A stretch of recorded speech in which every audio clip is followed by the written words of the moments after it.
Olá, vamos falar sobre Espiritismo? Eu sou Débora Rabelo, aqui dos Amigos de Nosso Lar, trazendo a você a ciência, filosofia e religião. Convido você a conhecer este canal, a clicar no sininho, se inscrever, dar o seu like e me ajudar a divulgar este canal de luz. Trago a você nesse instante o estudo do capítulo número 8 de O Evangelho segundo o Espiritismo, intitulado Bem-aventurados aqueles que têm puro o coração, que tem como temas: deixai vir a minhas criancinhas, pecado por pensamentos, adultério, verdadeira pureza, mãos não lavadas, escândalos. Se vossa mão é um motivo de escândalo, cortai-a. Instruções dos espíritos, deixai vir a minhas criancinhas. Bem-aventurados aqueles que têm os olhos fechados. Então, o primeiro tema deste capítulo vem tratar a respeito da mensagem Deixai vir a mim as criancinhas. Então, aqui nos fala, ao final do item 4, a mensagem nos dois últimos parágrafos. A partir do nascimento, suas ideias retomam gradualmente impulso, à medida que se desenvolvem os órgãos, de onde se pode dizer que, durante os primeiros anos, o espírito é verdadeiramente criança, porque as ideias que formam o fundo do seu caráter estão ainda adormecidas. Durante o tempo em que seus instintos dormitam, ele é mais flexível e, por isso mesmo, mais acessível às impressões que podem modificar sua natureza e fazê-lo progredir, o que torna mais fácil a tarefa imposta aos pais. O espírito reveste, pois, por um tempo a túnica da inocência, e Jesus está com a verdade quando, malgrado a anterioridade da alma, toma a criança por emblema da pureza e da simplicidade. Então, quando Jesus nos fala isto, ele nos chama a atenção para que nós sejamos realmente pessoas humildes, que tenhamos um coração bom, que vejamos as pessoas com os seus olhos, porque Deus não quer a morte de nenhum de nós, e sim o fim dos nossos erros, da nossa vaidade, do nosso orgulho e do nosso egoísmo. Que nós tenhamos a força e a condição de vencermos os nossos vícios e assim tenhamos um coração puro, um coração melhor, que consigamos agir como uma criança, ou seja, com pureza, com os olhos da esperança e da alegria de quem não se entrega, certo? No segundo item deste capítulo, nós vamos estudar sobre pecado por pensamento, adultério. E aí vem nos dizer no item 6, no número 6, né, neste parágrafo, segundo parágrafo deste item. A palavra adultério não deve ser entendida aqui no sentido exclusivo da sua acepção própria, mas em sentido geral. Jesus frequentemente a empregou por extensão para designar o mal. O pecado e todo o mau pensamento, como, por exemplo, nesta passagem, porque se alguém se envergonhar de mim e de minhas palavras, entre essa raça adúltera e pecadora, o Filho do Homem se envergonhará também dele, quando vier acompanhado dos santos anjos na glória de seu Pai. São Marcos capítulo 8, versículo 38.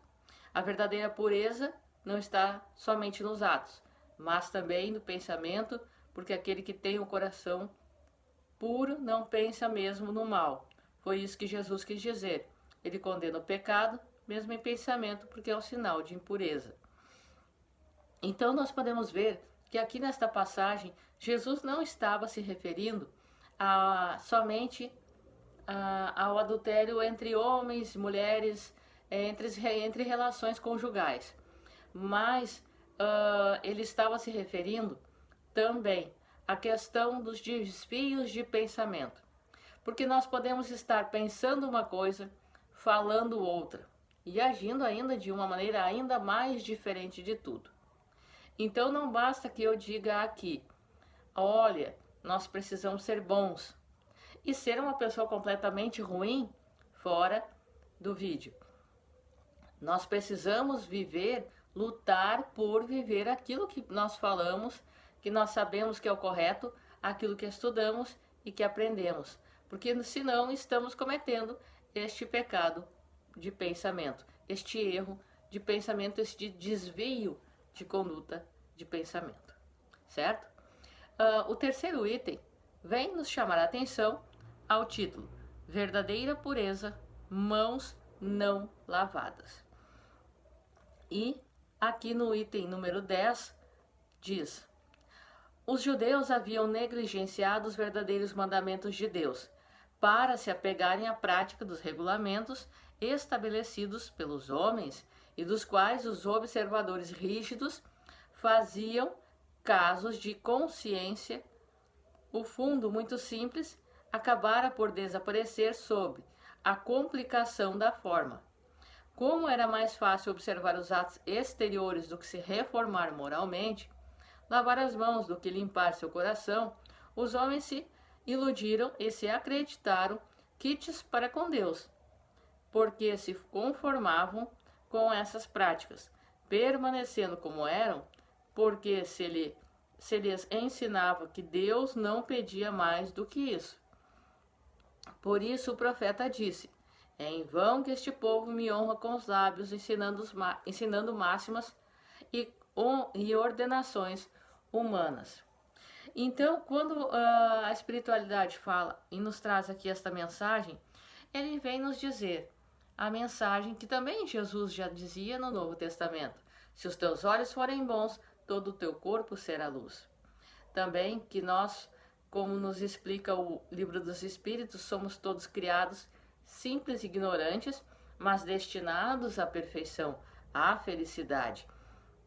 Então, de nada adianta o exterior estar limpo, o corpo estar limpo, a aparência ser perfeita, se a nossa conduta ela não condiz com isso, ela é completamente errada, ela é triste, ela é torta, e nós apenas nos apoiamos em algo para fazer valer os desvios de nossas condutas.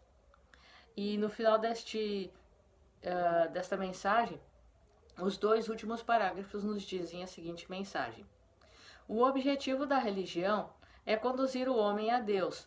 Ora, o homem não chega a Deus senão quando está perfeito. Portanto, toda religião que não torna o homem melhor não atinge seu objetivo. Aquela sobre a qual se crê poder apoiar para fazer o mal, ou é falsa ou falseada em seu princípio. Tal é o resultado de todas aquelas em que a forma se impõe sobre o fundo. A crença na eficácia dos sinais exteriores é nula, se não impede que se cometam homicídios, adultérios, expoliações, calúnias e de fazer mal ao próximo.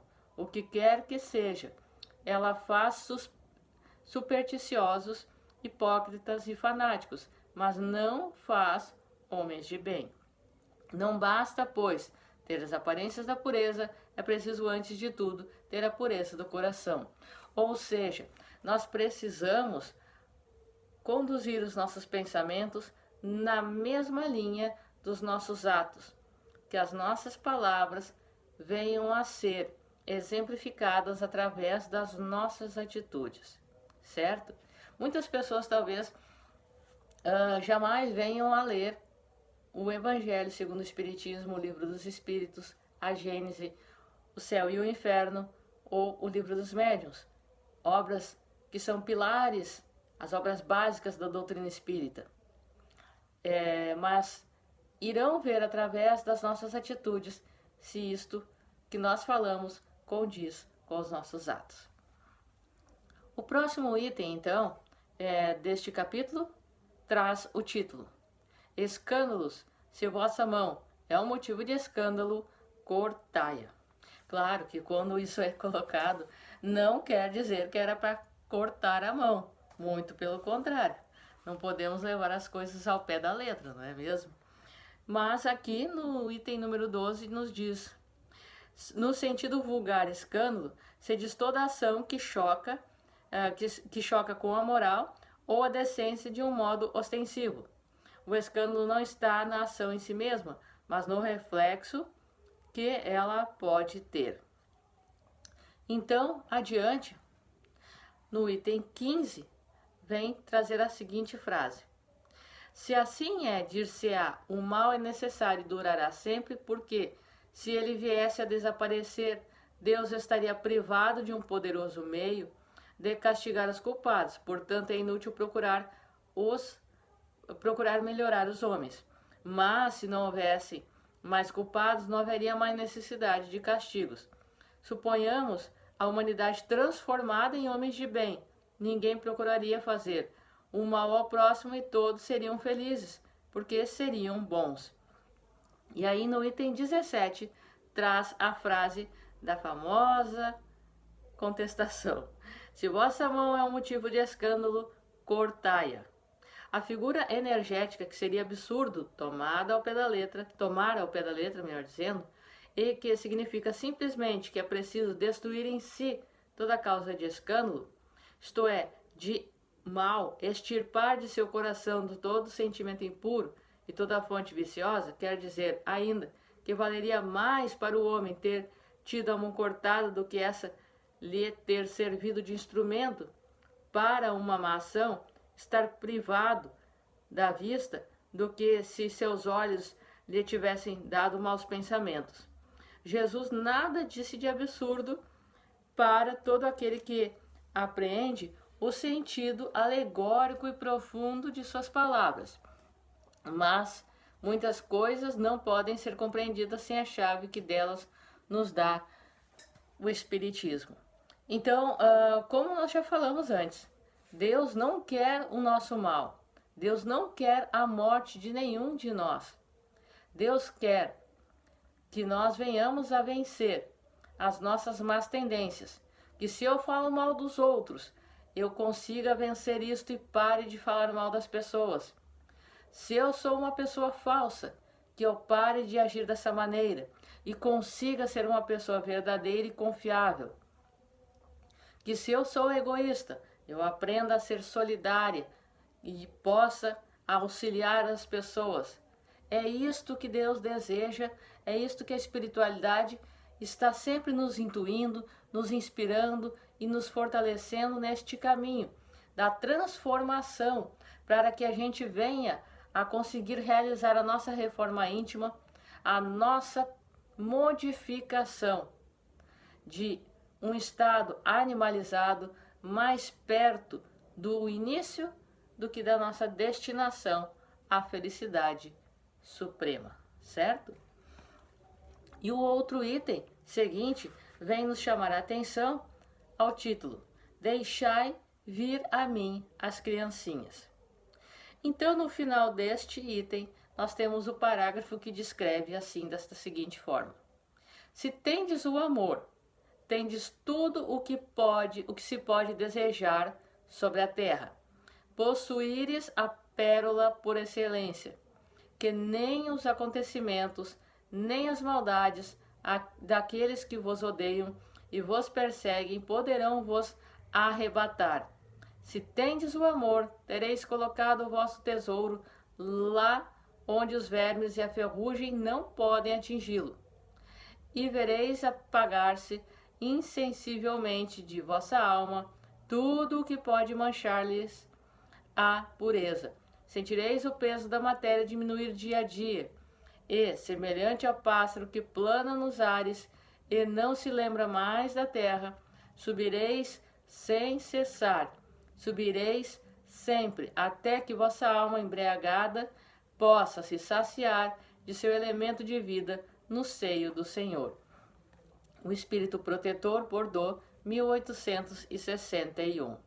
Então, quando Jesus nos diz, deixai vir a mim as criancinhas, ele estava se referindo que era preciso que todo aquele que se encontra doente, todo aquele que não tem conhecimento, dito ignorante, todo aquele enfermo da alma, estes precisam, levemos estas pessoas, ou seja, vamos até Jesus. Porque Jesus não veio para os sãos, ele veio para os doentes, para aqueles tortos, desviados de caminho, para aqueles enfermos da alma, todos nós que nos encontramos neste planeta de provas e expiações, no rumo da sua transição planetária para um planeta de regeneração. Todos nós temos enfermidades na alma, imperfeições, melhor dizendo, e precisamos, sim, do auxílio de Jesus e da espiritualidade nos fortalecendo, intuindo os nossos caminhos, guiando muitas vezes as nossas caminhadas para que a gente consiga melhorar e evoluir, certo?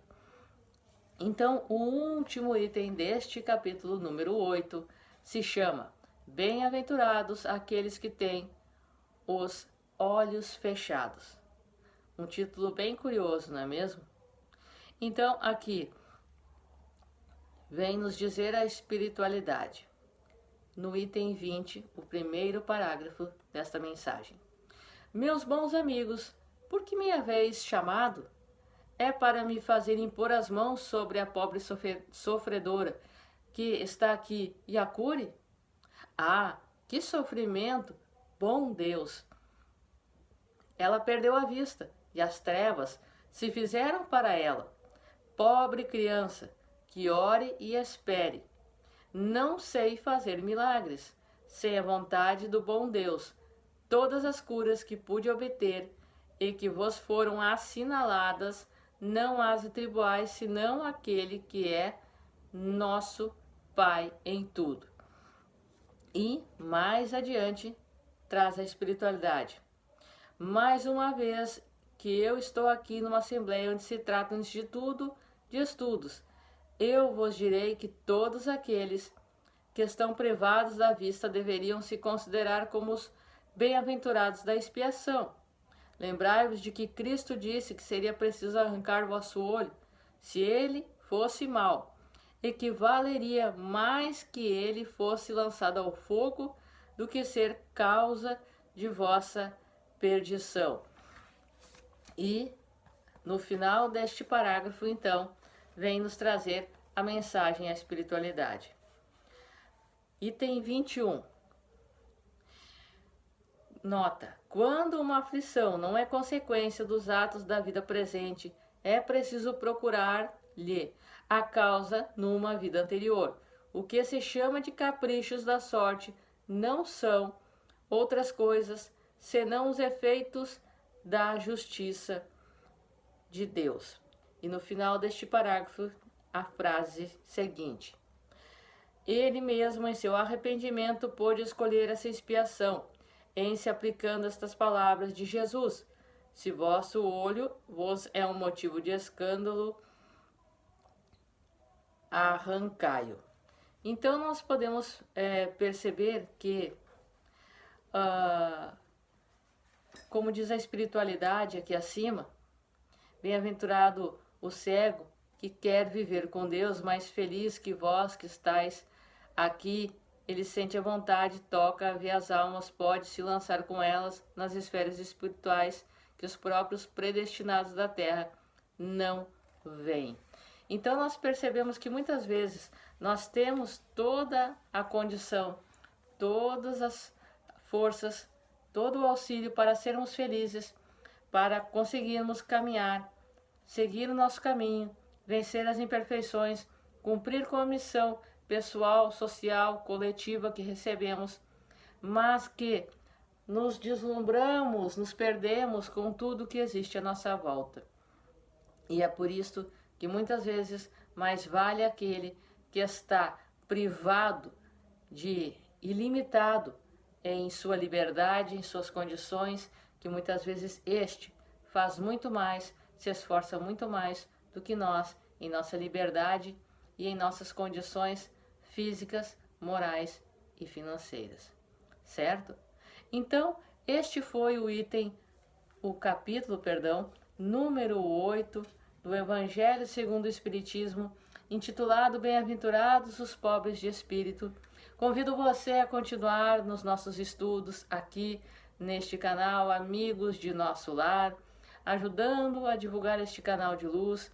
E no próximo estudo estaremos lendo, comentando trechos e estudando o capítulo número 9, chamado Bem-aventurados aqueles que são brandos e pacíficos. Eu sou Débora Rabelo, um forte abraço para você, que Jesus te abençoe, que os bons espíritos te guiem e até lá!